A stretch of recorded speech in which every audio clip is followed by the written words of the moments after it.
नमस्कार दोस्तों, स्वागत है आज की एक नई वीडियो में। दोस्तों आज की इस वीडियो में हम कक्षा 12 हिंदी गद्य के अशोक के फूल पाठ की बहुत ही अच्छे तरीके से व्याख्या करने वाले हैं, क्योंकि बहुत दिनों से आप सभी का बहुत ज्यादा कमेंट आ रहा था, भैया अशोक के फूल चैप्टर को फिनिश करो, ठीक है ना।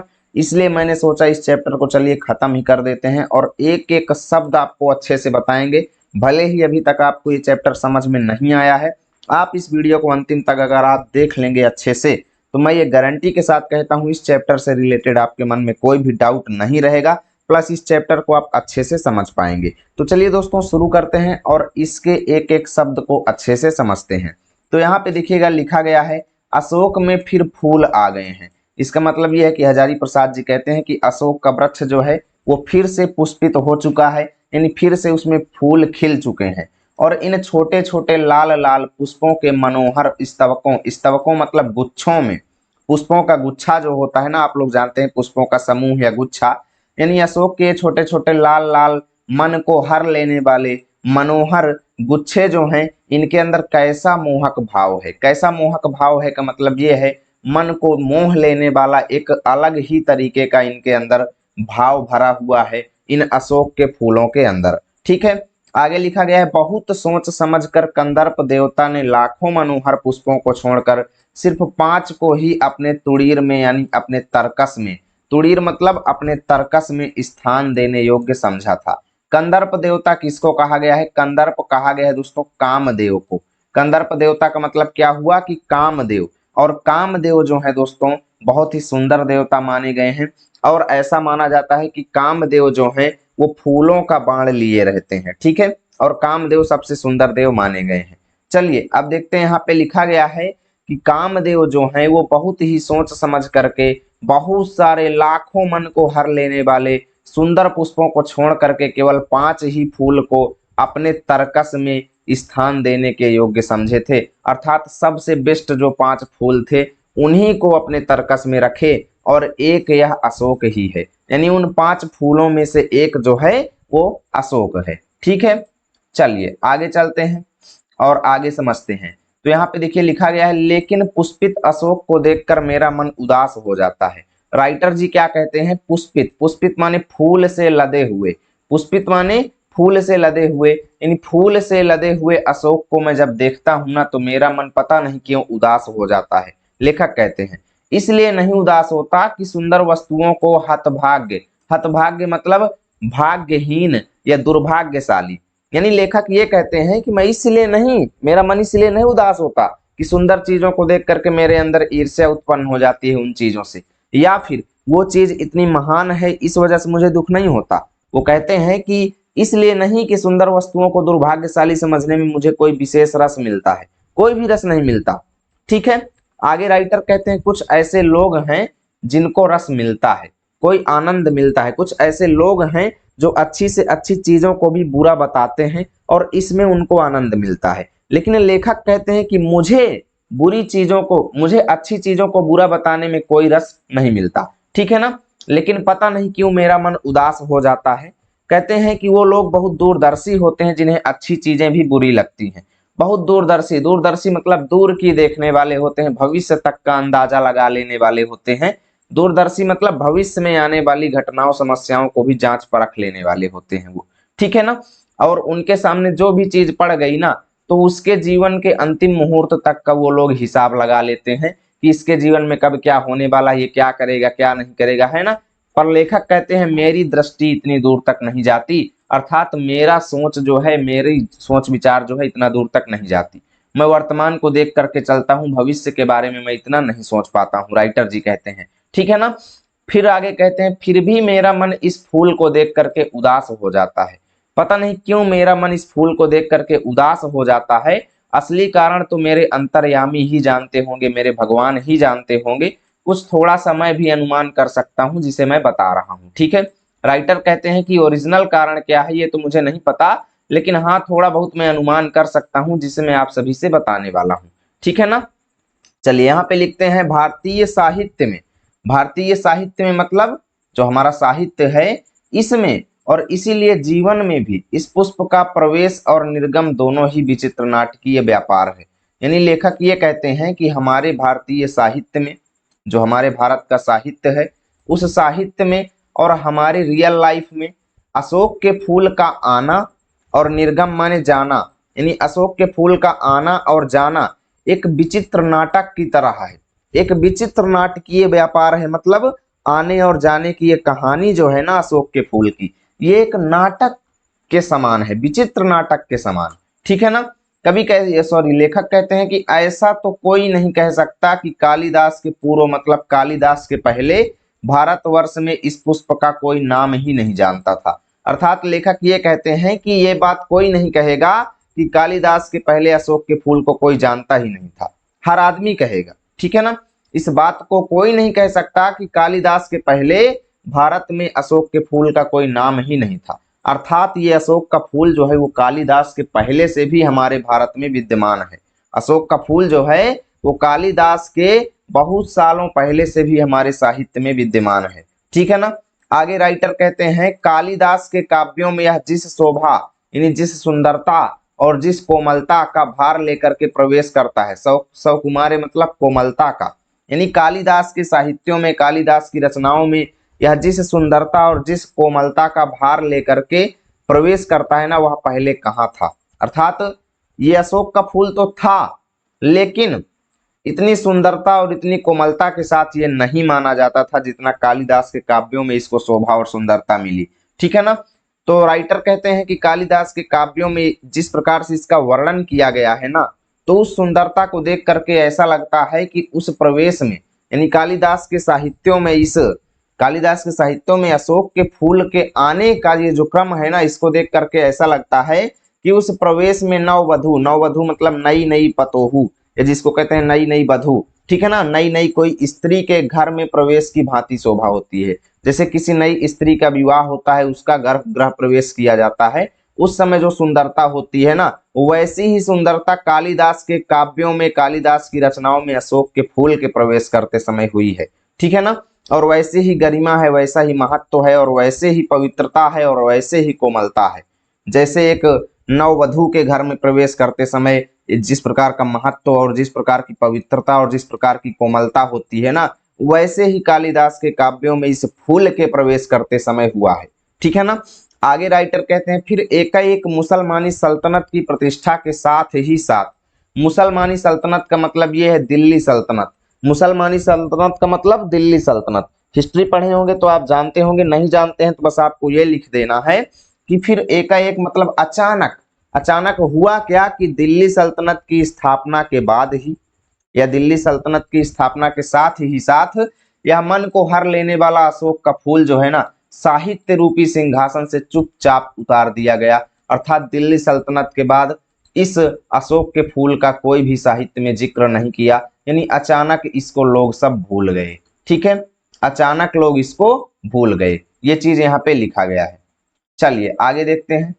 मैं एक एक चीज आपको बताऊंगा, टेंशन मत लो, बस आप लोग लाइक शेयर से वीडियो में कमी मत आने देना। मैं ये गारंटी के साथ कहता हूं, इस लेवल का ये चैप्टर आपको पूरे यूट्यूब पर कोई नहीं पढ़ाएगा, बस आप वीडियो को ध्यान से देखते जाइए, क्योंकि मैं इस चैप्टर को पढ़ाने से पहले बहुत ज्यादा रिसर्च किया हूं आपके लिए, ठीक है। देखिए लिखा गया है, राइटर कहते हैं नाम तो लोग बाद में भी लेते थे, यानी कि नाम तो लोग बाद में भी इस फूल का लेते थे, पर उसी प्रकार जिस प्रकार गौतम बुद्ध और विक्रमादित्य का नाम लिया जाता था, ठीक है ना, यानी जैसे विक्रमादित्य और गौतम बुद्ध का नाम लिया जाता है, वैसे ही इस अशोक के फूल का नाम लिया जाने लगा। बाद में तो लिया गया, लेकिन वो सम्मान नहीं मिला जो पहले मिला था। यहाँ पे लेखक कहते हैं अशोक को जो सम्मान कालिदास ने दिया वह अपूर्व था। अर्थात कालिदास ने अशोक के फूल को जैसा सम्मान दिया ना, वैसा सम्मान उसे पहले कभी नहीं मिला। अपूर्व था का मतलब वैसा सम्मान उसको पहले कभी नहीं मिला, ठीक है ना।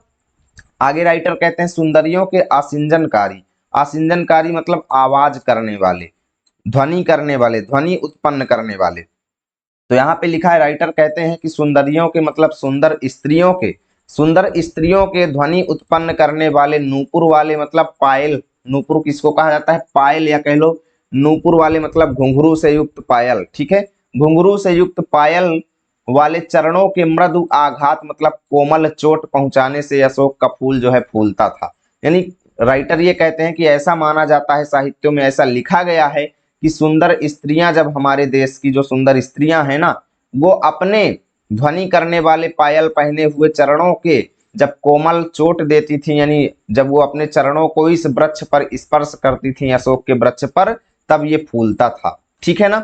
और कोमल कपोलों के करड़ावतंस के रूप में झूलता था, अर्थात सुंदर स्त्रियों के जो कोमल गाल होते थे ना, कपोल मतलब गाल, और उन सुंदर स्त्रियों के कोमल गालों पर एक करड़ावतंस यानी कर्ण फूल के रूप में, करड़ावतंस मतलब कानों में लटकने वाला फूल, यानी कई स्त्रियां जो है कानों में फूल को सजा लेती हैं, है ना, जिसको कर्ण फूल कहा जाता है, या झूमर झूमर भी या झुमका भी लिख सकते हो। यानी कि कोमल गालों में ये झुमके के रूप में झूलता था और चंचल नील अलकों की अचंचल शोभा को 100 गुना बढ़ा देता था। और उन स्त्रियों के यानी उन सुंदर स्त्रियों के जो चंचल नीले नीले बाल हुआ करते थे ना, अलकों अलकों माने बाल, यानी उन स्त्रियों के चंचल नीले नीले बालों की अचंचल, अचंचल माने रुकी हुई या स्थिर, अचंचल माने रुकी हुई या स्थिर शोभा को ये 100 गुना बढ़ा देता था।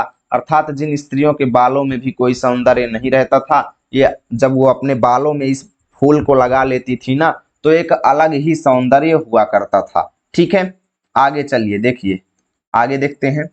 यहाँ पे लिखा गया है कि वह महादेव के मन में क्षोभ पैदा करता था, यानी अशोक का फूल जो है ना, शंकर जी के मन में दुख उत्पन्न कर देता था, शंकर जी के मन में क्षोभ यानी कष्ट उत्पन्न कर देता था, और मर्यादा पुरुषोत्तम भगवान श्री राम के चित्त में, भगवान श्री राम के मन में सीता का भ्रम पैदा कर देता था।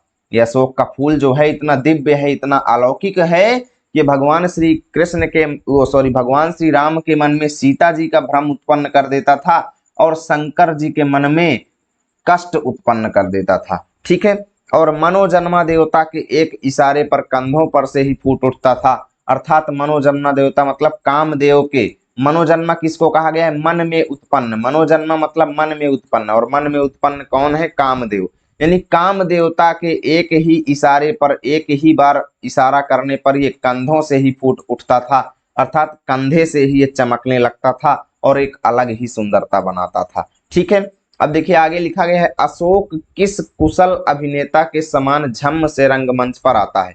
जैसे कोई कहीं पे कोई स्टेज सजा हुआ होता है और अचानक हीरो आता है और अपना दर्शन देके चला जाता है एक बार, लोगों को खुश करके, है ना। तो वही चीज यहाँ पे लिखा गया है, राइटर कहते हैं कि अशोक जो है ना, किसी कुशल अभिनेता यानी किसी कुशल यानी किसी श्रेष्ठ हीरो के जैसे झम्म से यानी अचानक ये मंच पर आता है, अचानक साहित्य रूपी स्टेज पर आता है और सभी दर्शकों को यानी सभी लोगों को प्रसन्न करके खप्प से निकल जाता है, यानी सीधा निकल जाता है। कालिदास के काव्यों में ये अचानक आता है और लोगों को प्रसन्न करके सीधा निकल जाता है, खप्प से निकल जाता है। अब राइटर कहते हैं आखिर ऐसा हुआ क्यों, क्यों ऐसा हुआ आखिर, ठीक है ना, आखिर ऐसा हुआ क्यों।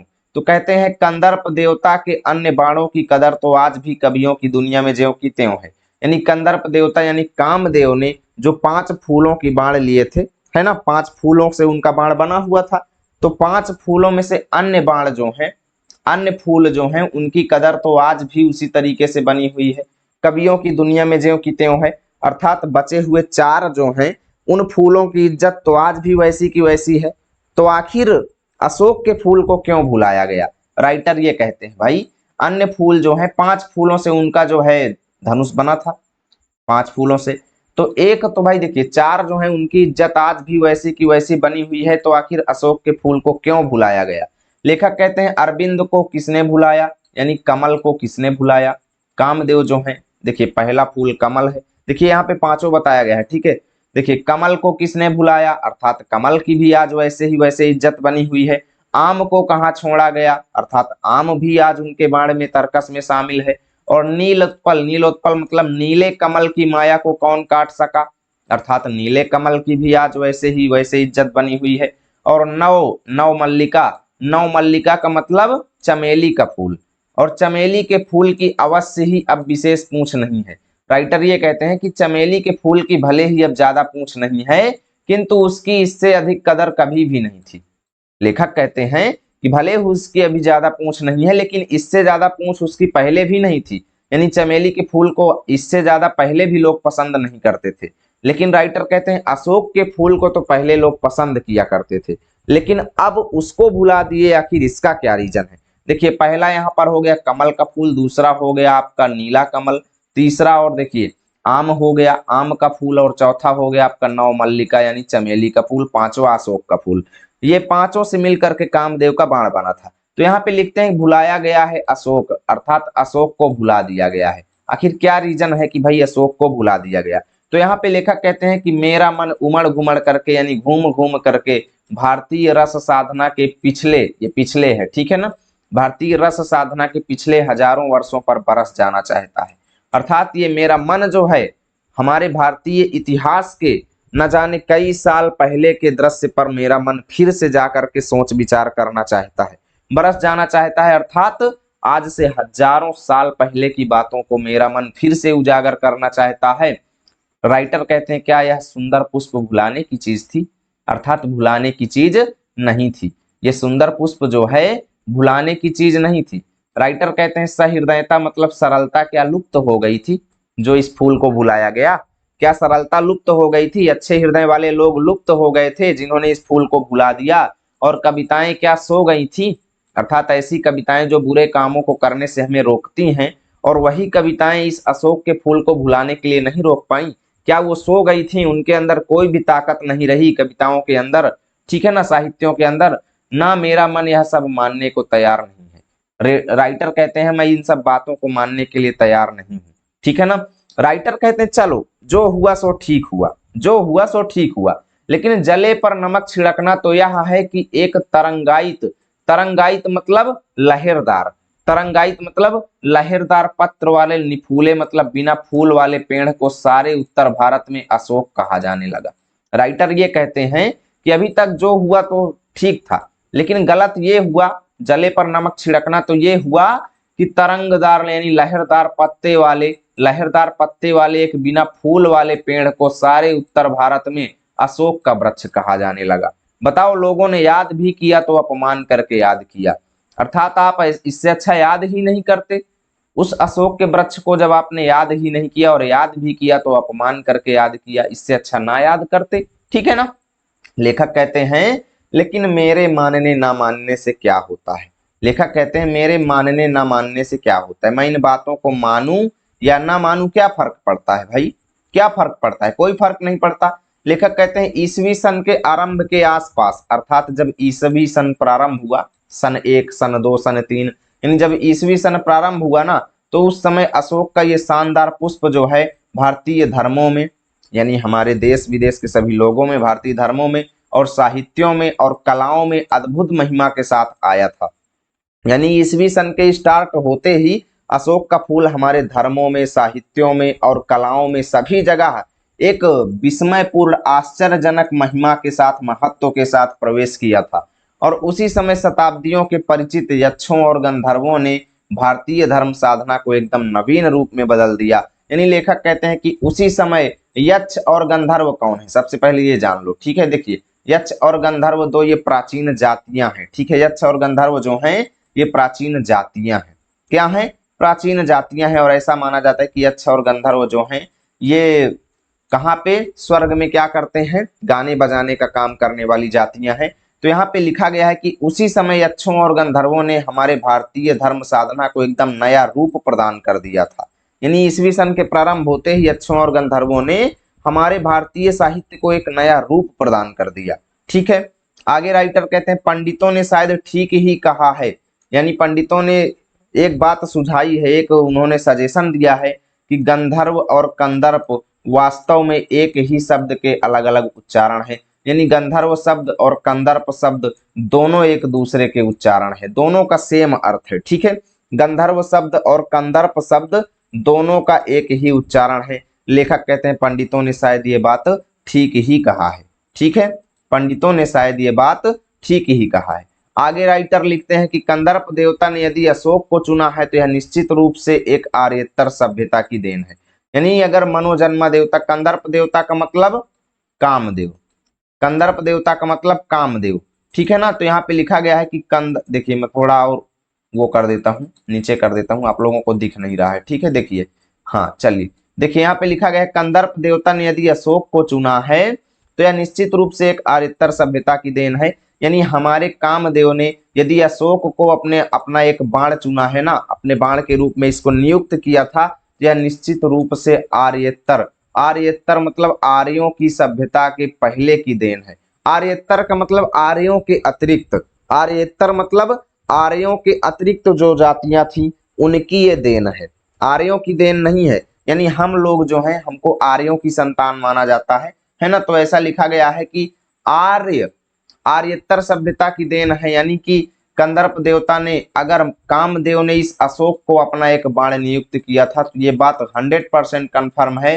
कि ये आर्यों के अतिरिक्त जो जातियां थी उनकी देन है ये, ठीक है, उनकी देन है, ये आर्यों की देन नहीं है। आगे कहते हैं इन आर्येतर जातियों के उपास्य वरुण थे, अर्थात आर्यों के अतिरिक्त जो जातियां थी वो किनके उपासना करते थे। देखिए इन आर्येतर जातियों के उपास्य मतलब आर्यों के अतिरिक्त जो जातियां थी, आर्येतर का मतलब आर्यों के अतिरिक्त, ठीक है। देखिए जैसे मैथ में अगर शून्येतर लिखा है तो इसका मतलब शून्य के अतिरिक्त, तो आर्येतर का मतलब आर्यों के पहले की जाति या फिर कह लो आर्यों के अतिरिक्त। यानी आर्यों के अतिरिक्त जो जातियां थी वो किसकी उपासना करते थे, वरुण की उपासना करते थे, कुबेर की उपासना करते थे, वज्रपाणी यानी चक्र को धारण करने वाले देवता की उपासना करते थे, ठीक है, और यक्षपति की उपासना करते थे। तो इन देवताओं की उपासना आर्यों के अतिरिक्त जो जातियां थी वो करते थे, ठीक है। कंदर्प यद्यपि काम देवता का नाम हो गया है तब भी है वह गंधर्व का ही पर्याय। यानी लेखक ये कहते हैं कि कंदर्प शब्द यानी कामदेव शब्द जो है भले ही काम देवता का नाम हो गया है, ये कंदर्प शब्द जो है भले ही काम देवता का नाम है तब भी ये गंधर्व का ही पर्यायवाची है। यानी अभी ऊपर बताया गया था कि गंधर्व और कंदर्प दोनों एक ही शब्द के दो अर्थ हैं। यानी कंदर्प जो है भले ही काम देवता का नाम हो गया है लेकिन अभी भी वह गंधर्व शब्द का ही पर्यायवाची है, ठीक है ना। आगे राइटर कहते हैं शिव से भिड़ने जाकर एक बार यह पिट चुके थे, कौन, कामदेव। कामदेव एक बार शंकर जी के पास गए थे, जब शंकर जी तपस्या में लीन थे तभी कामदेव गए और उनके मन में प्रवेश कर गए, ठीक है। तो कामदेव गए तो उनकी जैसे ही उनके मन में प्रवेश किए तो भाई उनकी तपस्या जो है वो भंग हो गई और इतने में वो क्या हुए, क्रोधित हो गए और उनका तीसरा नेत्र खुला जिससे कामदेव की ऐसी तैसी हो गई। यानी शिव से भिड़ने जाकर के कामदेव एक बार पिट चुके थे और विष्णु भगवान से भी ये डरते थे, ठीक है। और बुद्ध देव मतलब गौतम बुद्ध से भी टक्कर लेकर लौट आए थे, अर्थात गौतम बुद्ध तो ऐसे व्यक्ति थे जो वैराग्य को हमेशा मानते थे, अग्रसर मानते थे, जो अपना मोह माया सब छोड़ करके, घर द्वार सब छोड़ करके वैराग्य के लिए चल दिए। तो भाई जो व्यक्ति वैरागी है अगर उसके मन में काम वासना उत्पन्न होगी, कामदेव अगर उसके मन में प्रवेश करेंगे तो भैया क्या होगा, वो तो विनाश का ही रूप है ना। यानी बुद्ध देव से भी टक्कर लेकर लौट चुके थे, कौन, काम देवता। यानी ना तो ये बुद्ध के अंदर प्रवेश कर सकते थे ना विष्णु के अंदर, लेकिन कंदर्प देवता ने कभी हार नहीं मानी। ये कंदर्प देवता यानी काम देवता जो है हार मानने वाले जीव नहीं थे, हार मानने वाले ये प्राणी नहीं थे। बार बार हार मारने पर भी वो झुके नहीं, बार बार हारने पर भी वो झुके नहीं, कौन, काम देवता लगातार प्रयास करते रहे और नए नए अस्त्रों का, नए नए औजारों का प्रयोग करते रहे और अशोक शायद अंतिम अस्त्र था। यानी लेखक कहते हैं कि अशोक का फूल जो है शायद ये उनका अंतिम अस्त्र था, अशोक का फूल जो है शायद ये उनका अंतिम अस्त्र था। ऐसा क्यों कह रहे हैं, क्योंकि देखिए, क्योंकि जैसे ही उन्होंने इस अशोक के फूल रूपी अस्त्र का उपयोग किया होगा ना तो इससे हुआ क्या कि बौद्ध धर्म को इस नए अस्त्र से उन्होंने घायल कर दिया। अर्थात अशोक का फूल जो है इसने बौद्ध धर्म में क्या परिवर्तन लाया वो चीज बता रहे हैं राइटर जी। तो यहाँ पे लिखते हैं कि अशोक का फूल जो है इसने बौद्ध धर्म को एक नया रूप दिया, एक नए तरीके से घायल कर दिया। क्या कर दिया अभी आगे बताया जाएगा। देखिए इसमें दोनों चीज हैं, आप लोग अच्छे से समझेंगे, बस देखते जाइए, कोई भी डाउट आपके मन में नहीं रहेगा, ये मेरी गारंटी है, ठीक है। चलिए देखिए यहाँ पे लिखा गया है कि बौद्ध धर्म को इसने एक इस नए अस्त्र से उन्होंने घायल कर दिया, किन्होंने, काम देवता ने। यानी ये अशोक का फूल जो है बौद्ध धर्म में क्या कर दिया, देखिए बौद्ध धर्म पहले हीनयान और महायान शाखा में बटा हुआ था, लेकिन अशोक के फूल आने से वो वज्रयान इसका सबूत है। यानी बौद्ध धर्म में एक नई शाखा का आविर्भाव हुआ जिसका नाम वज्रयान हो गया, ठीक है। वज्रयान का मतलब क्या है दोस्तों, जो तंत्र मंत्र वाली विद्या है ना वो भी बौद्ध धर्म में शुरू हो गई इस अशोक के फूल के आने से, ठीक है। और शैव मार्ग को अभिभूत कर दिया, यानी शंकर जी के प्रति जो भक्ति करते हैं उनको शैव मार्गी लोग कहा जाता है।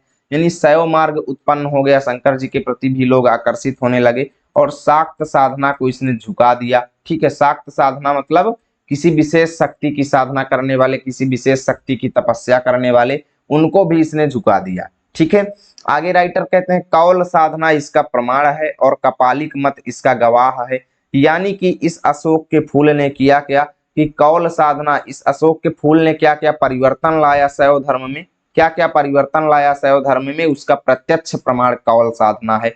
कौल साधना मतलब किसी कुल या किसी कुल से रिलेटेड विशेष प्रकार की तपस्या या प्रतिज्ञा, है ना।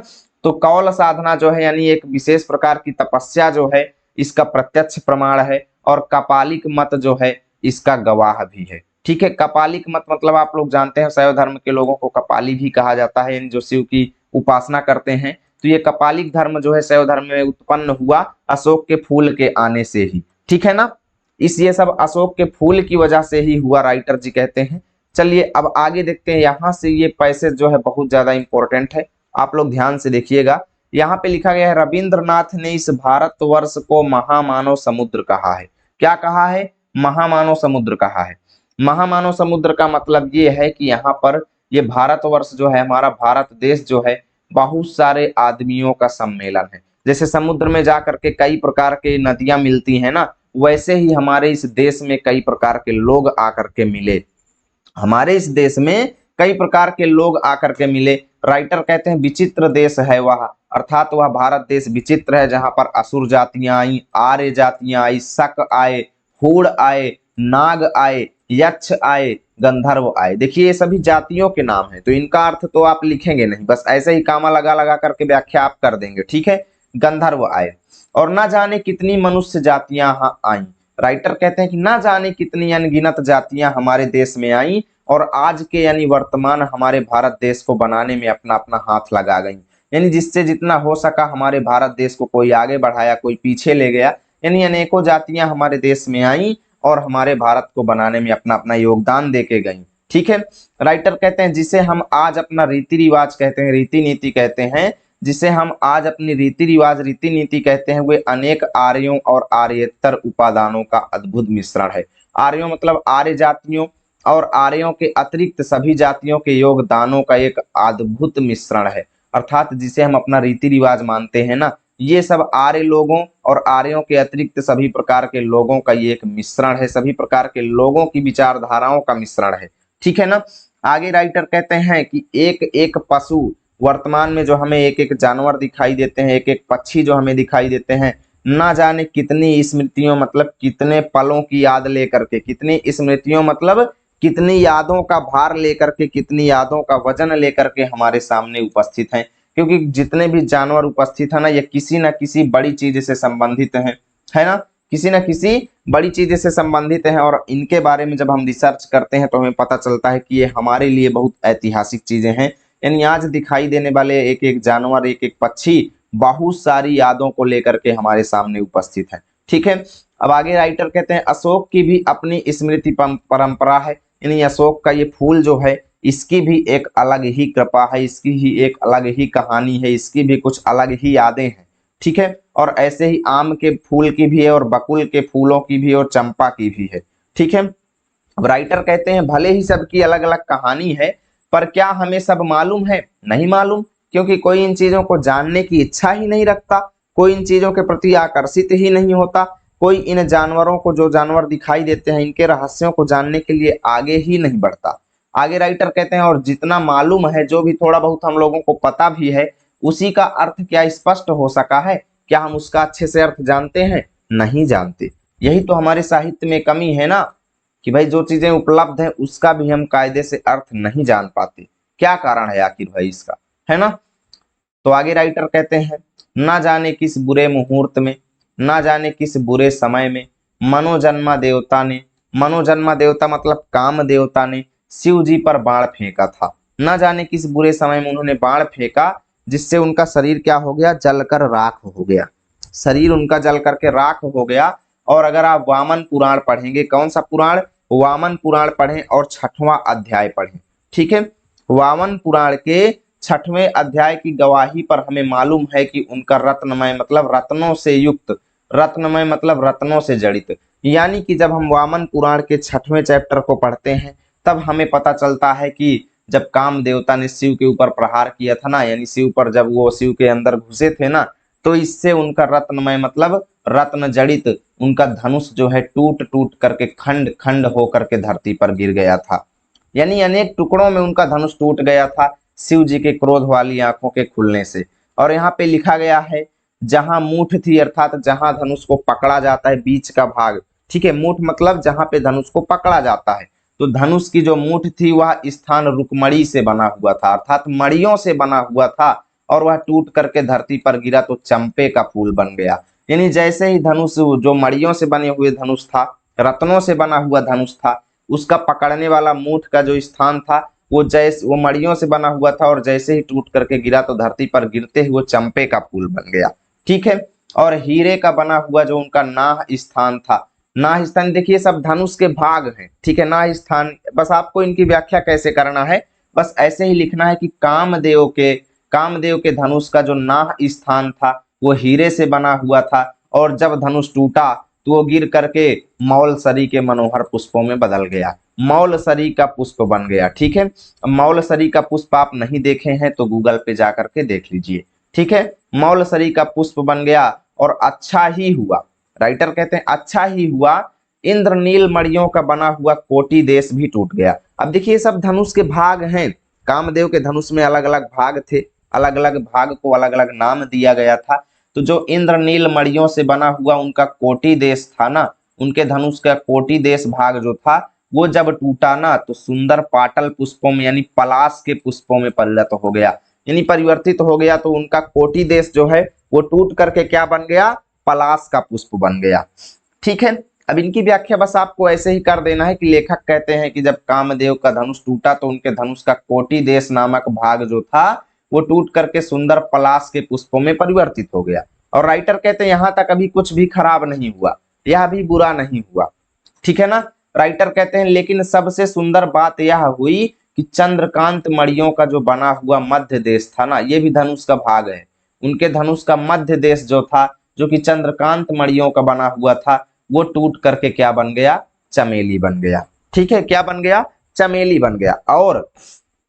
और विद्रुम की बनी, विद्रुम की बनी का मतलब, विद्रुम की बनी का मतलब ये है कि वृक्ष की लताओं से बनी हुई, ठीक है ना, लता आप लोग जानते होंगे, विद्रुम की बनी मतलब वृक्ष की लताओं से बनी हुई उनकी निम्नतर कोटि, यानी अर्थात उनके धनुष की जो डोरी थी, उनके धनुष की जो डोरी थी वो बेला का फूल बन गई, क्या बन गई, बेला का फूल बन गई। तो कहने का मतलब ये है कि उनका धनुष जो है जैसे ही टूटा तो उनके धनुष का अलग अलग भाग अलग अलग रंगों में परिणत हो गया, अलग अलग चीजों में बदल गया, और स्वर्ग को जीतने वाला कठोर धनुष जो धरती पर गिरा तो कोमल फूलों में बदल गया। यानी लेखक यही कहते हैं कि वह धनुष, वह विशाल धनुष जो पूरे संसार को जीतने की क्षमता रखता है, जैसे ही टूटा तो धरती पर गिरते ही कोमल फूलों में बदल गया, और स्वर्गीय वस्तुएं धरती से मिले बिना मनोहर नहीं होती। यानी लेखक ये कहते हैं कि स्वर्ग में रहने वाली चीजें जब तक धरती के संपर्क में नहीं आती तब तक उनकी सुंदरता नहीं बनती, इसीलिए भगवान स्वयं कभी कभी धरती पर आते हैं, क्योंकि धरती की सुंदरता देखने से उनको एक अलग ही नजारा मिलता है। यानी लेखक ये कहते हैं कि स्वर्ग की वस्तुएं जो हैं धरती पर मिले बिना, धरती में आए बिना, धरती के संपर्क के बिना मनोहर नहीं होती, मन को हर लेने वाली नहीं होती।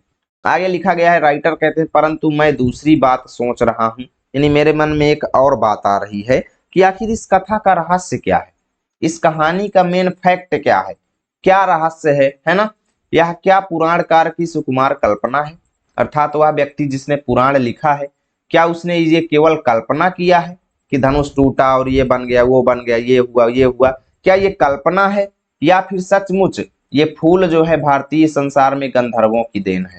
यानी लेखक ये कहते हैं कि क्या ये पुराणकार ने जो पुराण लिखा है वामन पुराण का 6वां अध्याय, क्या उसने केवल कल्पना किया है, या फिर वास्तव में ये अशोक का फूल जो है हमारे साहित्य में बहुत पहले की देन है, वास्तव में ये हमारे साहित्य में गंधर्वों की देन है, वास्तव में ये देन है, या फिर ये केवल एक कल्पना मात्र है, ठीक है ना। एक निश्चित काल के पूर्व इन फूलों की चर्चा हमारे साहित्य में मिलती भी नहीं है, यानी लेखक कहते हैं अगर ज्यादा समय के पहले जाए ना, बहुत समय पहले जाए ना, तो इन फूलों की चर्चा हमारे साहित्य में भी नहीं मिलती।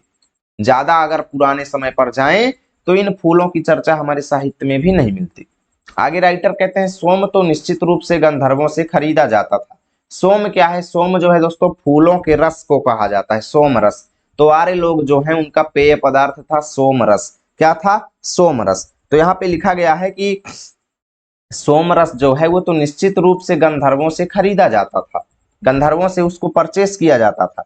ब्राह्मण ग्रंथों में यज्ञ की विधि में यह विधान सुरक्षित रह गया है।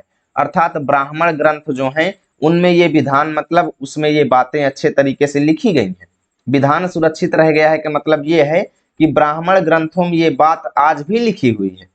तो राइटर कहते हैं ये फूल भी क्या उन्हीं से मिले? क्या ये फूल भी हमें उन्हीं से मिले? किससे मिले? गंधर्वों से। क्या ये फूल हमें गंधर्वों से मिले या फिर ये बात ही पुराणकार की कल्पना है, पुराण को लिखने वाले ने केवल कल्पना किया है, या फिर वास्तव में ये फूल गंधर्वों की देन है? ठीक है। आगे राइटर कहते हैं कुछ बातें तो मेरे मस्तिष्क में बिना सोचे ही उत्पन्न हो रही हैं। यानी कुछ ऐसी बातें जिन्हें मैं सोचना नहीं चाहता लेकिन वो मेरी मस्तिष्क में, मेरे मस्तक में वो अपने आप ही उत्पन्न हो रही हैं, अपने आप ही उत्पन्न हो रही हैं। क्या उत्पन्न हो रही हैं? कि यक्षों और गंधर्वों के देवता कुबेर, सोम, अप्सराएं यद्यपि बाद के ब्राह्मण ग्रंथों में भी स्वीकृत हैं। यानी लेखक ये कहते हैं कि यक्ष और गंधर्व जातियां जो थी उनके देवता कौन थे? कुबेर, सोम और अप्सरा। ये जो थे ये तीनों देवता थे किसके? यक्षों और गंधर्वों के। ठीक है ना। यानी यक्षों और गंधर्वों के देवता कुबेर, सोम और अप्सराएं यद्यपि ब्राह्मण ग्रंथों में भी स्वीकृत है, यानी ब्राह्मण ग्रंथों में भी इनका जिक्र किया गया है, जिक्र इनका किया गया है, परंतु तथापि तब भी पुराने साहित्य में ये देवता के रूप में ही मिलते हैं। यानी पुराने साहित्यों में भी अगर इनको देखते हैं तो देवता रूप में इनका जिक्र किया गया है। कुबेर देवता, सोम देवता, अप्सराओं का पुराने साहित्यों में भी देवता के रूप में ये मिलते हैं। ठीक है। आगे राइटर कहते हैं बुद्ध साहित्य में यानी गौतम बुद्ध से संबंधित साहित्य में तो ये बुद्ध देव को कई बार बाधा देते हुए भी बताए गए हैं। इसका मतलब ये है कि गौतम बुद्ध बैरागी व्यक्ति थे। ठीक है। और जब उनके जीवन में बैरागी व्यक्ति के मन में अगर कोई लालच उत्पन्न करेगा या कह लो मोह माया का बंधन उत्पन्न करेगा तो ये उनके लिए बाधा देना ही तो हुआ। तो राइटर कहते हैं कि बुद्ध देव यानी गौतम बुद्ध के इतिहासों में जब हम देखते हैं तो ऐसा लिखा हुआ है कि कई बार ये देवता लोग जो थे उन्हें बाधा भी दे रहे थे। ठीक है। बाधा देते हुए भी, समस्या देते हुए बताए गए हैं।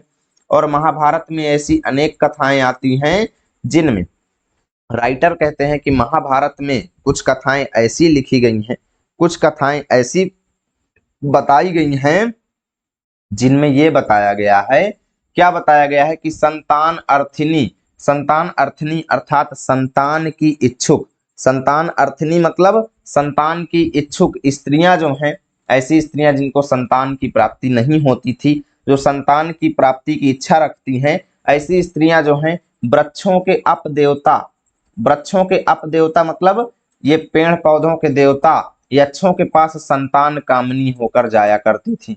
यानी कि वृक्षों के देवता के पास, वृक्षों के देवता के पास क्या होकर के जाया करती थी? संतान कामनी मतलब संतान प्राप्त करने की इच्छा लेकर के जाया करती थी। किसके पास? यक्षों के पास जाया करती थी। ठीक है। और यक्ष और यक्षिणी साधारणतः जो थी, यहाँ पे कवि कहते हैं, सॉरी लेखक कहते हैं कि यक्ष और यक्षिणी जो थे ये साधारण तौर पर, जनरल तौर पर बिलासी और उर्वरता जनक देवता समझे जाते थे। यानी ऐसे देवता थे जो भोग विलास में लिप्त रहते थे, बिलासी देवता थे। और उर्वरता जनक मतलब ये है कि पुत्र की प्राप्ति के लिए मन में ये प्रेम उत्पन्न करने वाले देवता समझे जाते थे।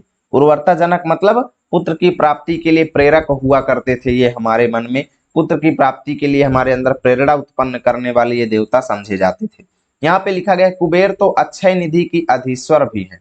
लेखक ये कहते हैं कि कुबेर जो हैं, कुबेर देवता जो हैं अक्षय, अक्षय माने कभी ना समाप्त होने वाला, अक्षय का मतलब कभी ना समाप्त होने वाला। ठीक है ना।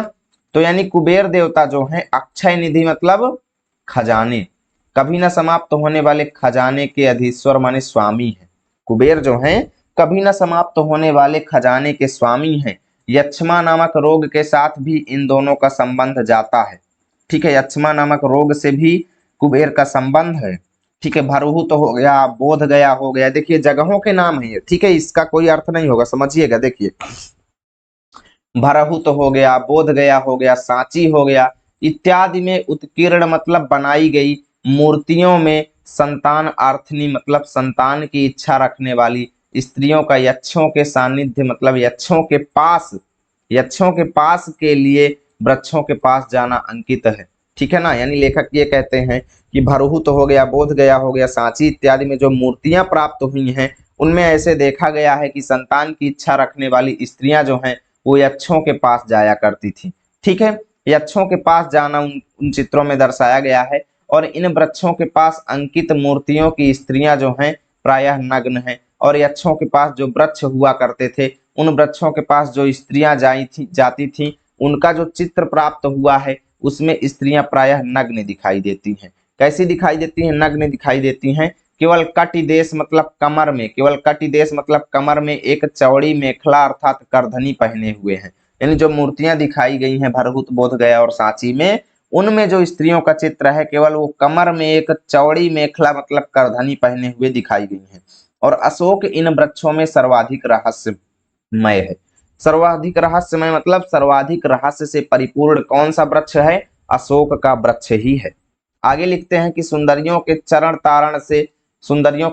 ताड़न मतलब पैरों के प्रहार से, चरण तारण मतलब पैरों के प्रहार से, यानी सुंदर स्त्रियों के पैरों के प्रहार से उसमें दोहद का संचार होता है। किसमें? अशोक के फूल में दोहद का संचार होने का मतलब यह है कि उसमें फल फूल लगते हैं।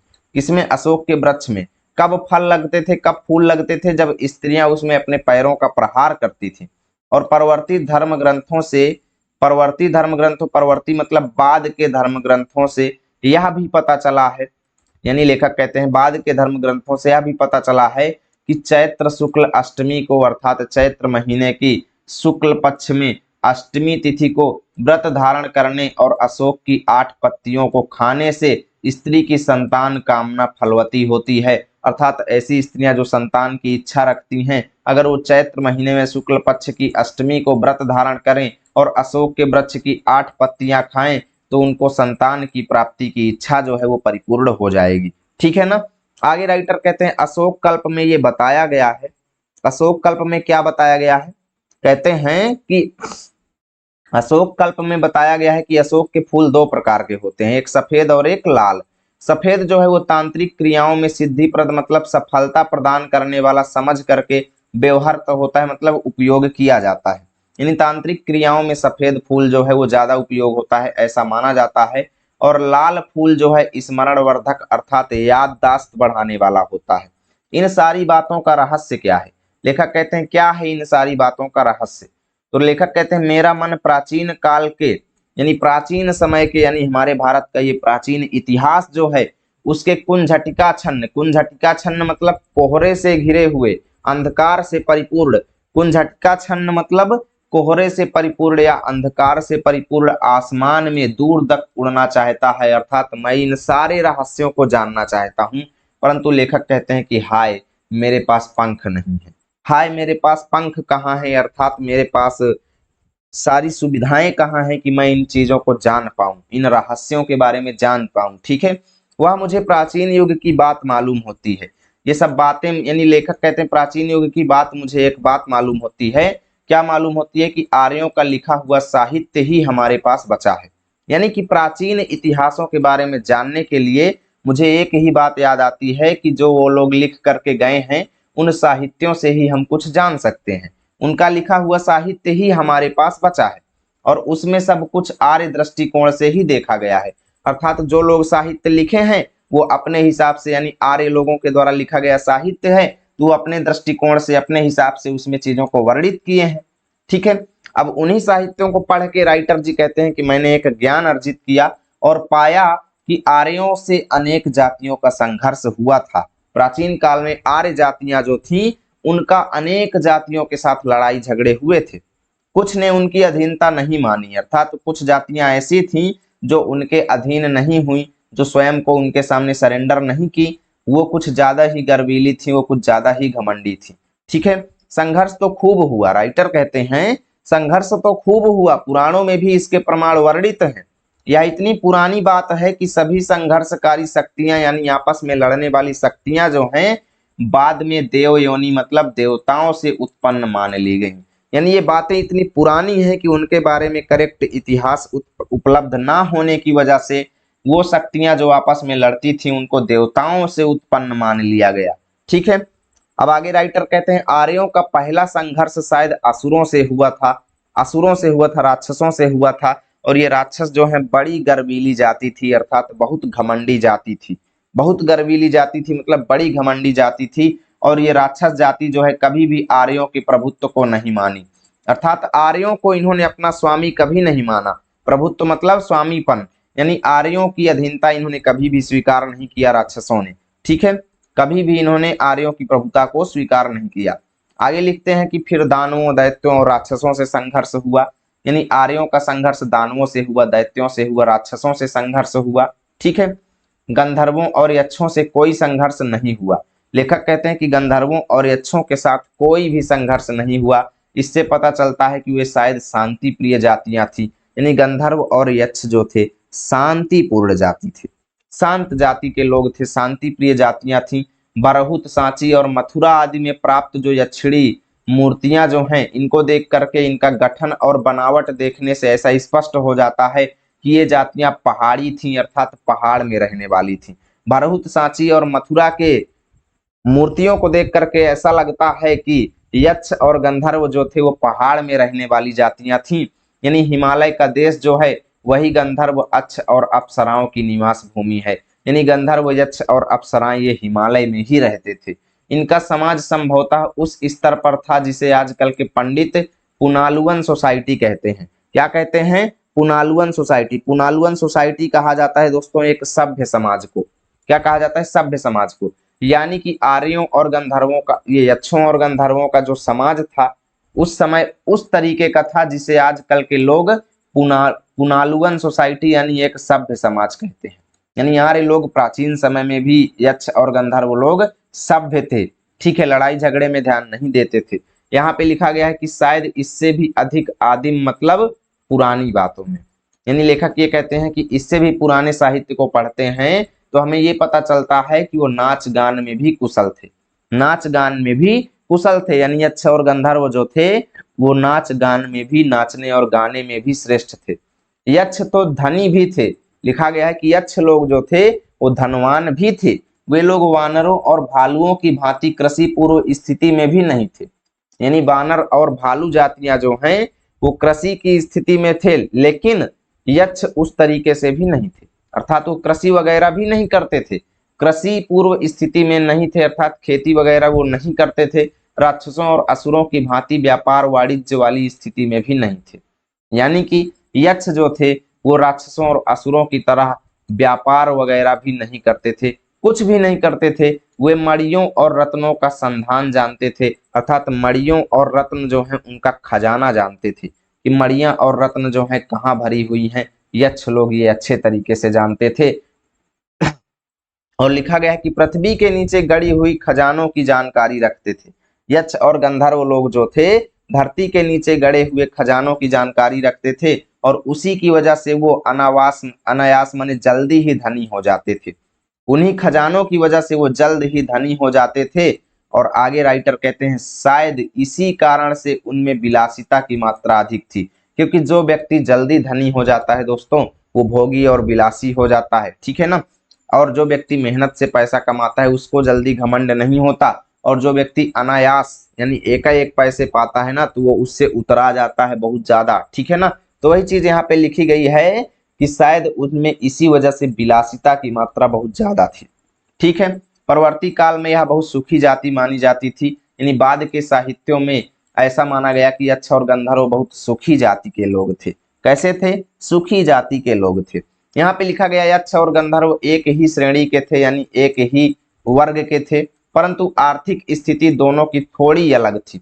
यक्ष और गंधर्व एक ही वर्ग के थे, लेकिन उनका आर्थिक स्थिति जो थी, फाइनेंशियल सिचुएशन जो थी, दोनों की थोड़ी अलग थी। किस प्रकार कंदर्प देवता को अपनी गंधर्व सेना के साथ इंद्र का मुसाहिब बनना पड़ा।